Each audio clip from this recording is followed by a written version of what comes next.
fostering during COVID was hard. Like we came into it as we were, you know, coming out of lockdown and stuff. But I bet you needed that support to do. Well, I don't know. Actually, it for us it was a lot better because there was no school pressure, no friend pressure. Right.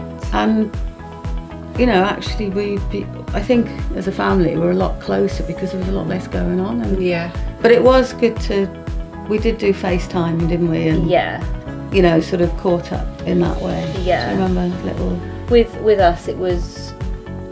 Our relationship with our little boy got so much better because there was nothing else going on. It was just us. Yeah, that's what we found. And we attached a lot quicker and a lot better to him. And he, after COVID, he felt like that was his home. Like he calls it his home, is his as much as it is my children.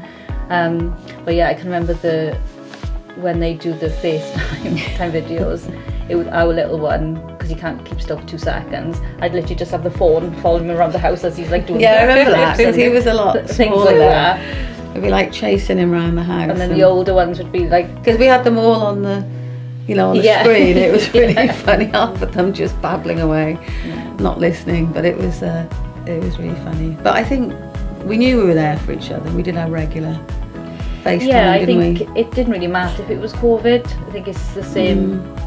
It's the same anytime, isn't it? But it shows that when you've got a time together as a family, and it was enforced when life COVID, down. but actually for us, life was simpler and it was better. Yeah, with fostering, absolutely.